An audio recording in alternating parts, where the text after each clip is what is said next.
My name is Allison Klem. I am 16 years old and I go to Yorktown High School. I have a very high interest in art. I like visual arts, public art, just any type of art. Well, for my Girl Scout Gold Award project, I connected teens to public art in Arlington, Virginia by taking them on a tour. We will be touring 9 pieces of public art, and welcome to my tour. The Continuum by Tom Ashcraft and Y. David Chung consists of 17 different panels made of hand-cut ceramic tile. As we walk down the sidewalks, we are going to see 17 different panels. I want you to observe what these shapes look like and how they appear to be moving. I made a flyer on PowerPoint and I put it on the Arlington Teen Portal website, and I also put up flyers at my school. The Raposto, also by Ashcraft and Chung, consists of 2 mosaic benches and 1 mosaic sculpture. So what does that thing on top look like to you guys? Does anyone want to answer? You can raise your hand. Mrs. O'Connor? A rather abstract reclining person. The weather was really nice. It was 70 degrees outside, sunny, and everybody was wearing shorts that day, or almost everybody. Would you guys like to move up a little closer?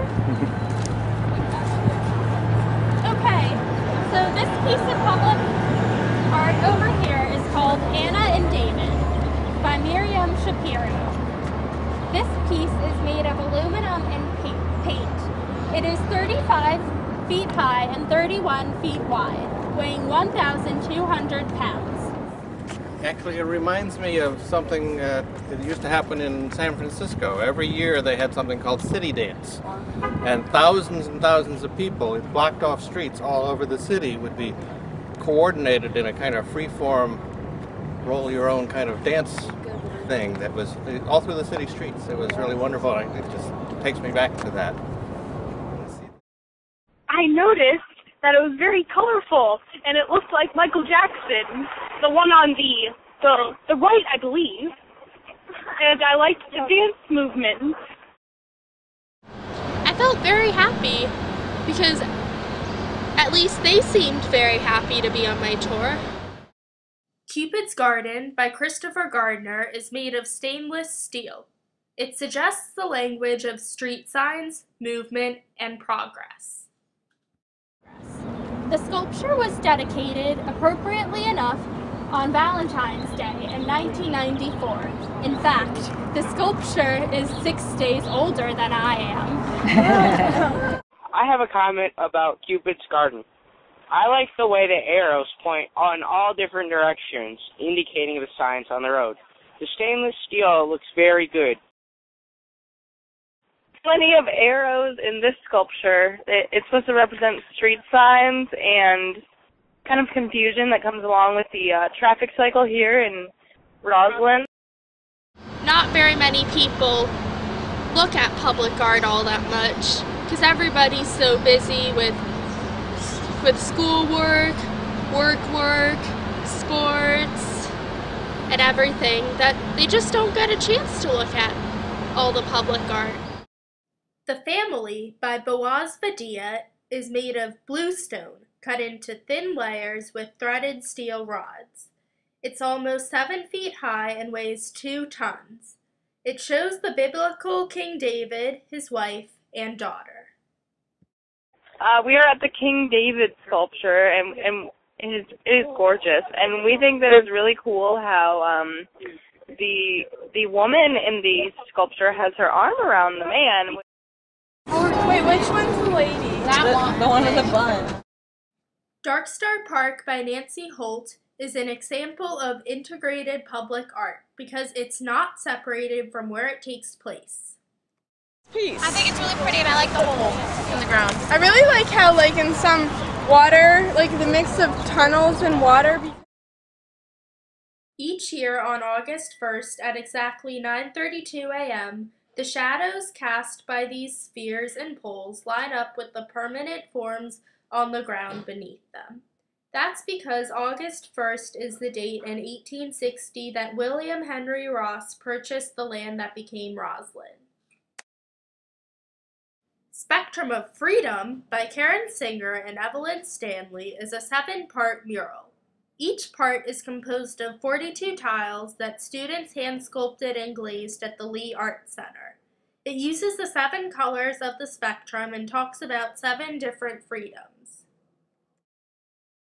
Hey, I am commenting on the Spectrum of Freedom art piece, and I really like how on the outsides of the paintings it shows oppression to the 7 rights and freedoms of America. And I like how on the inside of the piece it shows demonstrations of the freedoms. Liquid Pixels by Ned Kahn consists of 25-foot-high vertical panels mounted on a building in Rosslyn. The panels have 630,000 1-inch diameter brushed stainless steel discs. The work responds to wind and light, mimicking the flow of air currents and light conditions across the surface. It makes the wind look like water to me, and it's kind of like vertical water, like an upward moving waterfall.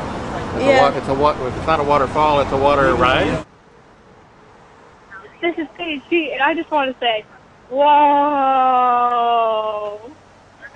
And this is Meredithar, and I would like to add on to that whoa with some more whoa, because it is insane how much this stuff looks like water, and it's actually made out of steel. Scenes of Rosslyn by Y. David Chung is an 88-foot-long mural at the Rosslyn Metro Station, painted on concrete panels. It shows architectural and natural forms that are in the Rosslyn neighborhood. I'm looking at Scenes of Rosslyn. This is Peg, and it's just such a wonderful summary of the high points of Roslyn's natural and architectural high points. My favorite was Spectrum of Freedom because I liked all the murals that a bunch of the art students did at the Lee Center, and it made me sort of happy because I couldn't believe that a bunch of young students could produce great public art like that. Now that the public art tour is finished, I want to take this information to my high school art teachers and see if they would be interested in a thing like this or interested in learning about a thing like this. I thought that the people had a lot of fun walking from place to place. They all seemed very cheerful and they enjoyed Rosslyn.